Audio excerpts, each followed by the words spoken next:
Quiérete. Hoy es 19 de agosto de 2023.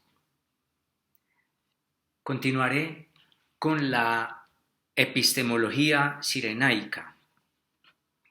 En el video anterior, que los invito a atender, hablé de por qué puede hablarse de epistemología y digamos qué elementos tiene este conjunto epistemológico. Tiene un objeto, el placer o la delección, llamada en greco idoni, la cavilación que permite entender a este fin en sí mismo para saber qué es y cómo llegar a él, que se llamaría hipocrítica, y la ejecución, una vez entendido, incorporada esta hipocrítica, se llama hipócrisis.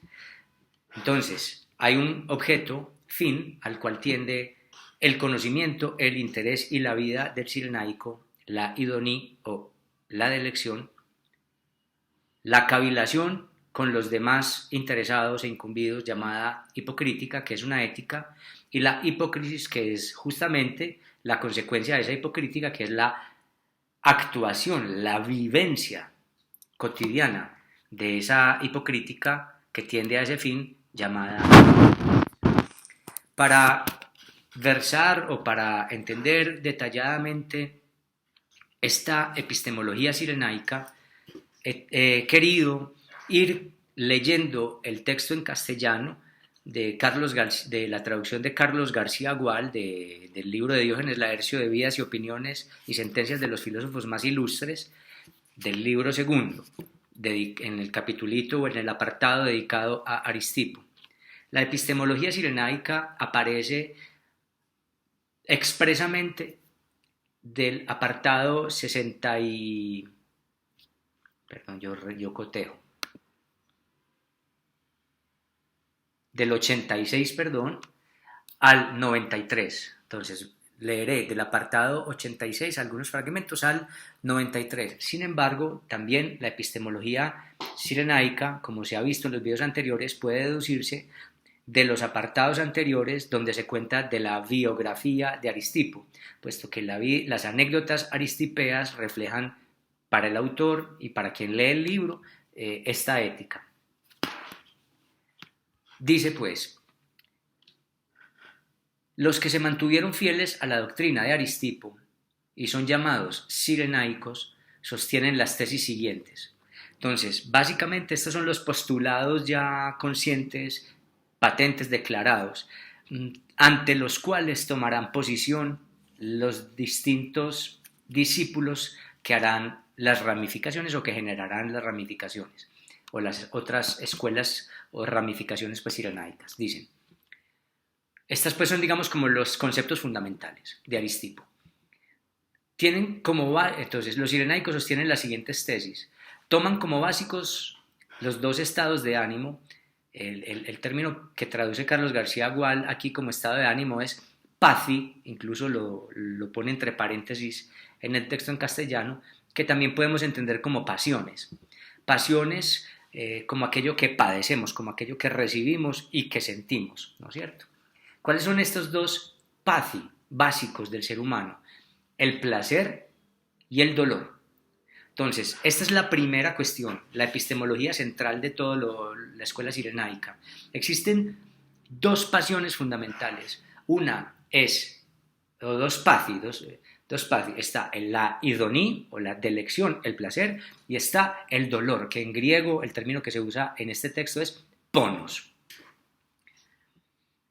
Si uno hablara de pasiones o si solamente entiende las pasiones pues como algo orgánico, diría que hay poco que decir, más que escribir en un libro de anatomía o en un libro de fisiología las pasiones y ya. Sin embargo, entiéndase que los cirenaicos se ocupan de las pasiones no como médicos fisiatras que solamente se ocupan de la materialidad del cuerpo, sino que se ocupan como médicos del alma, como doctores de la ética. Y en ese sentido consideran que tenemos una responsabilidad activa frente a las pasiones que por etimología son pasivas. Las pasiones, de pasivo, paci, de pacíticos, de patético, de pasivo. Lo interesante de la filosofía es que piensa que las pasiones, ante las pasiones humanas, que alguien pudiera solamente entender como pasivas, nosotros tenemos una agencia, una energética, es decir, que hay una responsabilidad y una posibilidad de elegir estas pasiones. Dicen que hay dos pasiones básicas, o que más bien estas dos pasiones básicas engloban a todas las demás que pudiéramos nombrar. Y de hecho uno puede inferir que casi todas las otras formas de nombrar las pasiones son modulaciones, son taxonomías, son conveniencias, no son convenciones humanas para intentar desmenuzar, para intentar detallar lo que en últimas son una sola cosa, o placer o dolor. Para ellos no hay sino estas dos categorías. Dice el texto, el placer consiste en un movimiento suave y el otro, el dolor, en un movimiento áspero. Son formas de... A ver, las pasiones son movimientos, son formas de fluir, no son estancamientos, por ejemplo, para los cirenaicos y para el mundo greco. Las pasiones son formas en que el alma se mueve, forma en que el ánimo se mueve. Y aquí empezamos a incluir un poco, digamos, ya el estado de ánimo, que me parece muy bien en ese sentido la traducción de Carlos García Gual. Pasiones o estados de ánimo, porque en últimas lo que pasa en el cuerpo tiene unas repercusiones anímicas. No hay una diferencia entre cuerpo y alma como si fueran cosas distintas en los cirenaicos. Simplemente cuerpo y alma son, al parecer, como una especie de sola cosa. Lo que pasa en el cuerpo afecta el alma y lo que afecta el alma afecta el cuerpo. Y yo creo que eso ni siquiera está dicho aquí así. Son como una sola cosa. Nuestras pasiones somos nosotros, nuestro cuerpo somos nosotros. ¿Qué más dicen? Que no difiere un placer de otro, ni ninguno es más placentero que otro. Antes de analizar esta última frase, tendría que decir que si existen estas dos pasiones y somos responsables ante ellas, pues nosotros podemos elegir modos de habitar, modos de ser, modos de significar que nos permitan tender hacia alguna de las dos. Es decir, somos responsables de alguna manera de qué tantos dolores tenemos o de qué tantas delecciones padecemos o alcanzamos. Y es aquí donde entra la concepción filosófica. Las pasiones pueden ser alcanzadas, pueden ser perseguidas, pueden ser producidas. Si bien yo puedo ir caminando por la calle y me atropella un carro, desde luego tendré dolor en el cuerpo. Se trata de, que eso es un dolor que yo no venía buscando. La filosofía se encarga de esas pasiones que nosotros nos encargamos de producir y de perseguir. Es decir, que no solamente se trata de hechos fortuitos que nos hacen sentir placer o dolor, sino de cómo nosotros podemos elegir cuál consideramos un bien hacia cuál tender y por lo tanto cómo multiplicar y mantener esa pasión que hemos elegido. Insisto, como dije en el video anterior, hay gente que elige el dolor.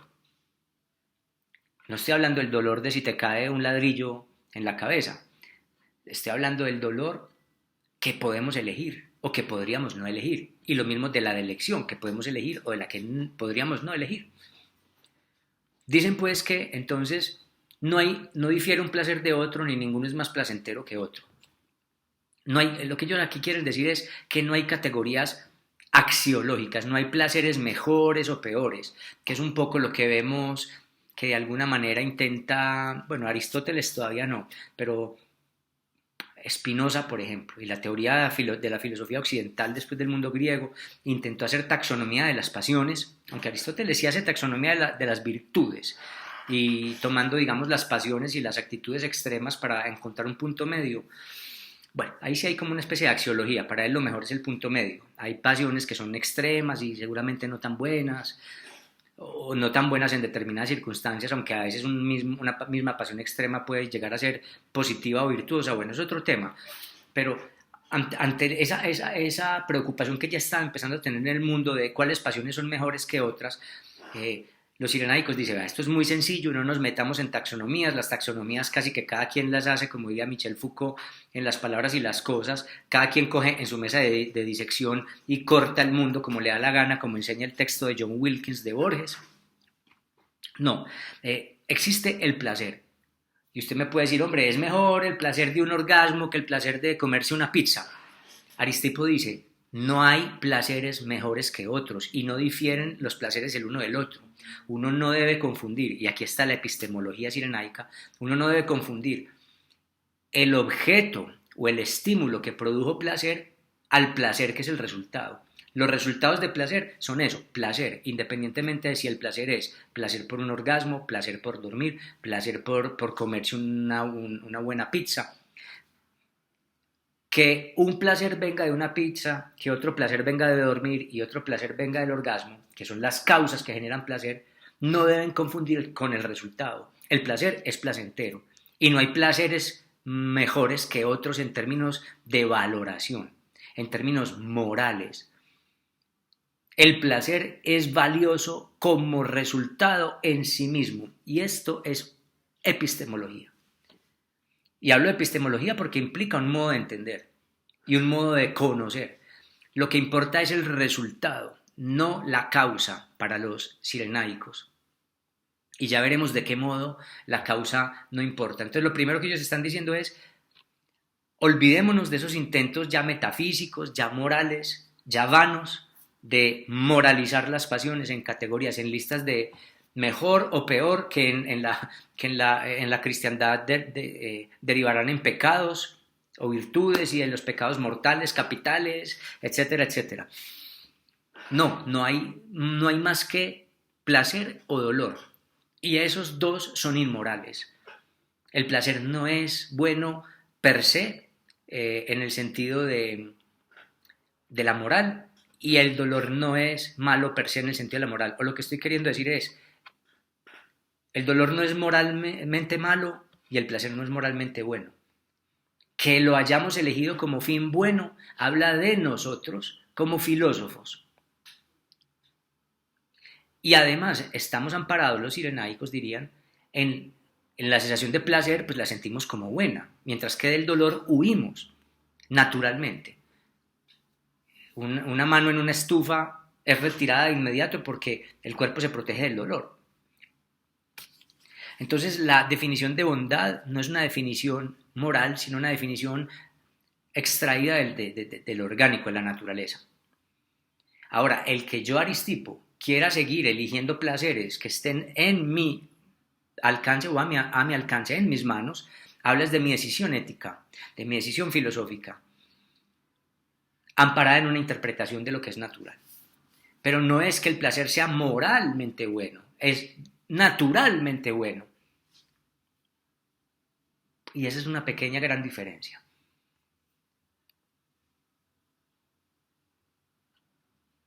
El placer, lo uno, el placer es agradable a todos los seres vivos, mire que la interpretación la toman de la naturaleza, y lo otro, el dolor, es objeto de rechazo.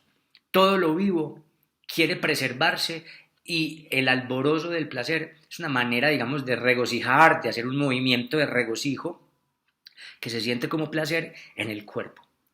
Mientras que todo objeto vivo no quiere, no quiere su disolución y a ese intento como de disolución o ese movimiento áspero, como llaman ellos, áspero es porque es una fricción, no, tiende al estancamiento, raya, tritura, molesta, lastima, el dolor lastima. En cambio el dolor es una forma de fluir como lubricada, como sí, es una fluencia sin fricción. No obstante, prosigo, el placer del cuerpo, que es justamente el fin, y miremos aquí, yo creo que el vocablo es usado telos, si mal no estoy.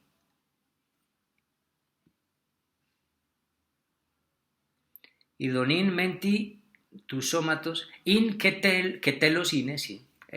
Aquí la palabra fin es telos. Telos significa objeto al cual se tiende, pues, o fin en el sentido de el propósito al que tiendo, pero también como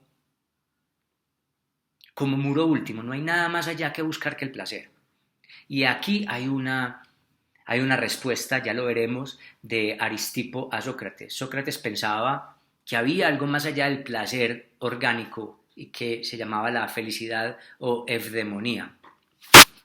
Para Aristipo, el placer ya es el muro y no hay nada más detrás hacia lo que humanamente podamos tender. Entonces, no obstante, el placer del cuerpo, que es justamente el fin, según dice también Panecio en su obra sobre las escuelas filosóficas, no es el placer estable, el originado en la remoción de los dolores y que se presenta en la ausencia de perturbación que Epicuro admite y que afirma que es el fin. Aquí hay un intento de separación de las escuelas hedonistas cirenaicas y por parte de Diógenes Laercio, ¿cierto? Y de los hedonistas epicúreos. Hay dos grandes defensores del hedonismo, los epicúreos y los cirenaicos. Epicuro es mucho más una dietética de las pasiones y una pragmática, digamos, un poco más morigerada, menos arrojada, no tan, además porque Epicuro era un hombre muy enfermo, físicamente muy enfermo, muy débil. Bueno, débil no iba al gimnasio y todo, pero la felicidad, por ejemplo, en Epicuro tiene mucho de intelectual. Hay una felicidad y un placer, felicidad no, un placer, un hedonismo intelectual. Recuerden que para Aristipo no, hay que concentrarse en el placer del cuerpo, que siempre es preferible que lo intelectual. Por ejemplo, para los epicúreos ya es un placer no sentir dolor, es decir, la ausencia de dolor ya para ellos es significado como un placer. Para los epicúreos, por ejemplo, decir la vida es muy dura, ya lograr decir cada día que uno no sufrió dolores o que pudo huirle a los dolores es ya un modo positivo del placer. En cambio, los cirenaicos, que son, digamos, más positivos, más fácticos, más materialistas, más sensualistas, somáticos, dirían, no, la ausencia de dolor no es un placer, es ausencia del dolor, pero no hay ningún placer. ¿Dónde está el placer de hoy no me atropelló un automóvil? Hoy me iban a estafar, pero detecté la estafa y me fui. Sí, me da cierto regocijo, pero es que ese regocijo no es el placer somático.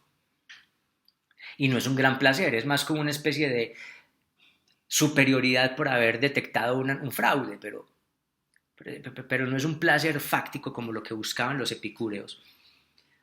Entonces aquí se diferencian los epicúreos de los cirenaicos. Prosigue el texto, pues el fin es el placer en particular y la felicidad consiste en la combinación de los placeres particulares entre los que se cuentan también los pasados y los futuros. Bueno, esta también hay que comentarla. Aristipo no consiente los placeres abstractos. Los placeres son particulares, es decir, son objetos señalables. Yo quiero comer ese pastel. ¿Qué puedo hacer para que alguien me ayude a conseguirlo? ¿O qué puedo hacer yo para conseguir ese pastel? ¿Qué movimientos tengo que hacer? ¿Qué movimientos somáticos de desplazamiento en el espacio y estratégicos en la civilización tengo que hacer? Si yo no tengo dinero, le pregunto al rey Dionisio si me regala ese pastel, por ejemplo. Los placeres son particulares. Quiero ese pastel. ¿Qué puedo hacer por él? Siempre y cuando sea posible. Si me niegan todos los placeres y Dionisio me dice, pues hoy no comes pastel, pues tampoco. Recuerden que Aristipo practicaba el dominio de sí. Pero volvamos al tema. Los placeres son particulares y son posibles, son asequibles, son positivos. Entonces lo que importa es la estrategia particular de cada día para conseguir determinado placer. Esto es muy importante porque para ellos no hay abstracciones, no es qué es el placer en sí de comerse un pastel, qué es el placer de la pasteleidad. Eso sería como una especie de intento taxonómico platónico, ¿cierto? ¿Qué placer hay en estar hablando? ¿Qué placer hay en estar pescando? No, recuerden, interesa el placer como resultado, independientemente de las causas. Y mientras más fáctico y asequible y señalable sea, mejor. Entonces, primero, los placeres son particulares y se puede hablar es de obtuve o no obtuve placer. Es casi que como una mentalidad negociosa o científica. Demuestre dónde está el objeto y cuál es el resultado. El resto es una pragmática. Yo siempre he hablado del hedonismo cirenaico en términos de pragmática, de estrategia. Esa es la hipocrítica. ¿Por qué se refiere esto? Porque luego viene una definición de la felicidad. Ustedes saben que la felicidad era una preocupación constante de la filosofía greca, sobre todo desde Sócrates. Cómo vivir bien es la preocupación del filósofo, cómo estar mejores en esta existencia que ya es tan adversa, que ya tiene de suyo una naturaleza trágica. Cómo reír, cómo tornar la tragedia en comedia, cómo tornar la adversidad y la lágrima en riso. La felicidad era una gran preocupación. Entonces, como nosotros ya dijimos, Aristipo le contesta a Sócrates y le dice, no hay tal cosa como una preocupación por la felicidad. La felicidad es una abstracción que más que convenirnos nos entorpece, nos aleja de los placeres, nos ponemos a hacer disquisiciones metafísicas que no llevan a nada. Entonces, ¿de qué se trata la felicidad? Entonces es como si los aristipeos hubieran dicho, si es que existe la felicidad, es casi que un hecho intelectual, porque en últimas existen son los placeres particulares. Si pudiéramos llamar felicidad a algo, es una especie de cuenta regresiva, de enumeración a posteriori, cuando uno ya esté a punto de morir, cuando uno ya esté viejo, cuando uno empieza a rememorar, uy, tuve y a sumar los placeres y a decir, hombre, en una vida de 45 años que viví, tuve tantísimos placeres, me acuerdo cuando comí esto, cuando dormí allí, cuando fui y forniqué en otra parte. Es decir, cuando uno puede enumerar y recordar. Y miren lo que dice aquí. La felicidad consiste en la combinación de los placeres particulares entre los que se cuentan también los pasados y los futuros. Es decir, si a algo pudiéramos llamarlo felicidad, sería como una especie de enumeración o de compendio intelectual para decir, mire, tuvimos en 45 años 400.000 placeres contables, como si fueran ganancias. Es que en serio hay una pragmática, es casi que un empresario pero empresario en términos filosóficos y éticos y no en términos de estupidez eficiente post-revolución industrial contemporánea. De eso hablaré en otros videos quizás.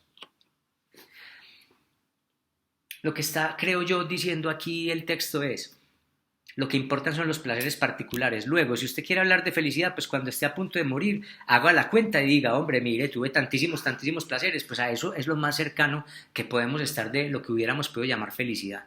Si existe la felicidad, no es sino una cuenta intelectual, una enumeración a posteriori de placeres fácticos que tuvimos. Entonces la felicidad sería como una especie de hecho intelectual de superioridad y de enumeración, pero prácticamente eso no importa. Lo que importan son los placeres particulares, las ganancias de placer, las sensaciones de placer, el cuidado del cuerpo en el sentido de darle alimentos, darle placeres, darle fornicio. Lo otro son abstracciones. Y entonces ya vamos viendo ahí que hay una definición de felicidad que como que no importa mucho. La felicidad sería como el resultado de un libro de cuentas. Pero el libro de cuentas es ¿qué?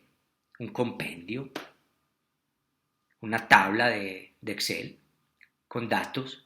Lo que importa no son esos datos, lo que importa es que esos datos hayan realmente pasado como una experiencia de placer. Y ni siquiera porque vayan a quedar en un cuaderno con unos datos, es porque lo que importa es tener placer. El resto, esos compendios, no importan mucho.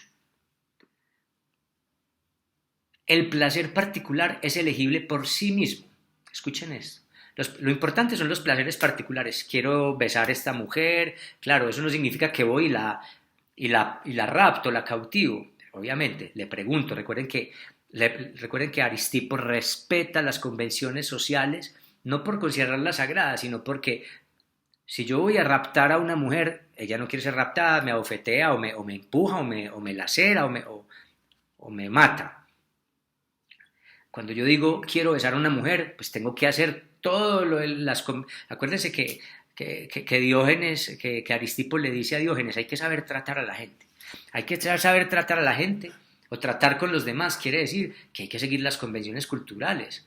para poder obtener los placeres. Entonces a la mujer hay que preguntarle, al rey Dionisio hay que preguntarle si va a hacer un banquete, si lo invita, etc. Entonces, el placer particular es elegible por sí mismo, mientras que la felicidad no lo es por sí misma.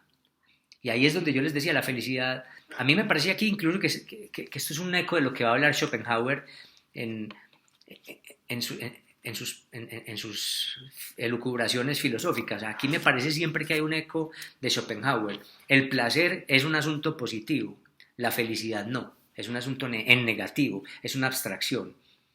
El placer y el dolor son asuntos en positivo. Es que Schopenhauer lo dice por ahí en el tratado sobre la vida feliz, es que no me acuerdo cómo se llama exactamente, sobre cómo conseguir la felicidad, algo así de Schopenhauer. Aunque ahí él se fundamenta más es en una tradición aristotélica que dice que el hombre prudente no busca el placer, sino la ausencia del dolor, que es más, eso será más epicúreo, como dijimos. Bueno, es otro tema eso de Schopenhauer, pero a mí siempre esta frase me trae como ecos de lo que iba a ser de algún modo también Schopenhauer. El placer particular es elegible por sí mismo, mientras que la felicidad no lo es por sí misma. La felicidad, dijimos, primero es un asunto metafísico.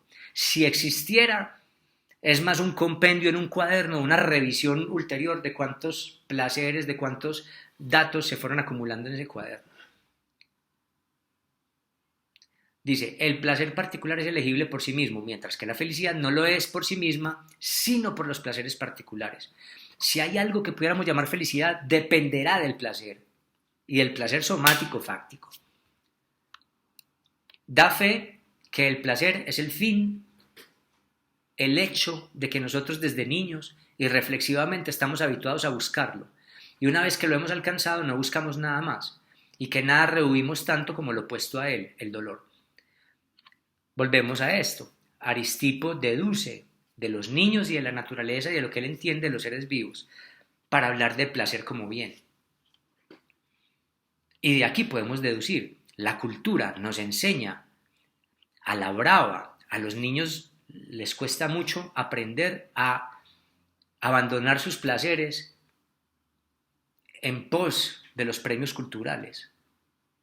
Y lo triste es que vamos olvidando para poder ser buenos hijos, para poder ser buenos estudiantes, para poder ser buenos empleados, para poder ser buenos en una cantidad de cosas, vamos olvidando la virtud natural del placer y vamos prefiriendo, con una gran carga psíquica, con un gran malestar, como diría Freud, sin darnos cuenta, los placeres de las convenciones sociales como si fueran el fin último. Pero si uno mira de frente a los niños quieren dormir, quieren el helado, y una vez consiguen eso que les dio placer o que conocen que les da placer, les es muy difícil abandonarlo. Y siempre repiten, ya no se van de ahí, quieren un helado y al otro día piden el helado. Van a un parque de diversiones en el que se alegraron mucho, al otro día quieren volver y le piden a sus padres volver. Les gusta el chocolate y piden más y solo quisieran comer chocolate. Mientras que lo doloroso, cuando tienen que tomarse un remedio que sabe mal o cuando tienen que ir a un doctor para una vacuna y ya recuerdan que siempre que van allá los pinchan y les duele, no quieren ir, no quieren ir, no quieren ir. El placer es un bien, prosigue el texto, incluso si se origina de los hechos más vergonzosos. Esto es fundamental, porque aquí está que no hay respeto por las convenciones sociales en últimas, y esto es una virtud, no lo digo refutándolo, es una virtud en Aristipo. El placer es un bien, y en últimas no reprocha moralmente a la gente que por perseguir un placer cae en convenciones, cae en el reproche de la sociedad que juzga conforme con sus convenciones culturales. Insisto, la frase es mucho más clara que lo que acabo de decir. El placer es un bien, incluso si se origina en los hechos más vergonzosos. Más bien, invirtámoslo. Nunca el placer es vergonzoso. Nunca el placer va a ser un mal. Aun cuando la sociedad, desde su posición hipoléptica, desde su posición existimativa, desde su posición moral, diga, vean a este o a esta que está metida con tal o cual persona con la que no debería, o que fornica con X o Y persona con la que no debería. ¿Qué es el deber ser? ¿Qué es la sociedad sino una compilación de deontologías? ¿Y qué es el placer sino una posibilidad óntica, no deóntica? O sea, el placer es siempre un bien, aun cuando las convenciones culturales digan lo contrario. O sea que no hay reproches morales con el que busca el placer. Aristipo es un inverecundo. Entonces miren que por fin esta frase demuestra lo que yo decía en los videos iniciales, y es que Aristipo, cuando lo llamamos el hipócrita de la filosofía por seguir las convenciones culturales, no lo hace porque las considera sagradas, sino porque las considera un medio para el placer. Pero el placer, incluso si rompiera con algunas convenciones culturales, nunca es reprochable, nunca es deleznable. Ay, es que imagínense que esta persona fornicó con otra persona que no era su pareja en matrimonio. Pues es que fornicar está bien siempre, dirá Aristipo, si eso produce placer y si las partes han consentido. Porque cuando no hay consentimiento entre las partes, una de las partes sufre con dolor porque está siendo violada esa parte, esa otra persona, o porque siente culpa, etc. Pero cuando dos seres humanos consienten en fornicar, y resulta que para las convenciones sociales ellos no estaban casados, pues Aristipo dice, es placer, el placer siempre está bueno, tenemos que celebrarlo y permitirlo. Continúa la cita, pues, aunque la acción para conseguir el placer sea absurda, sin embargo el placer por sí mismo es deseable y bueno.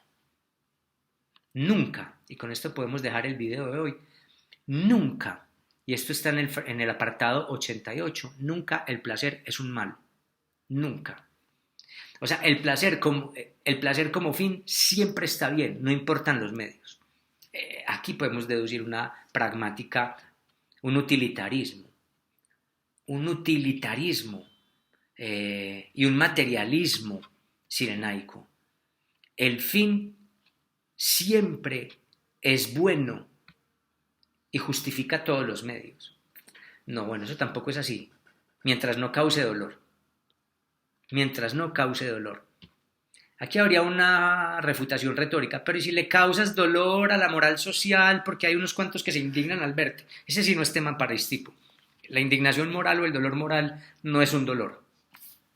No es un dolor para Aristipo. Ay, es que hay gente que llora y se rasga las vestiduras y llora todos los días en la casa porque con gente como Aristipo siente que su ciudad virtuosa o su sociedad virtuosa está desmoronándose. No, eso para Aristipo no es un dolor.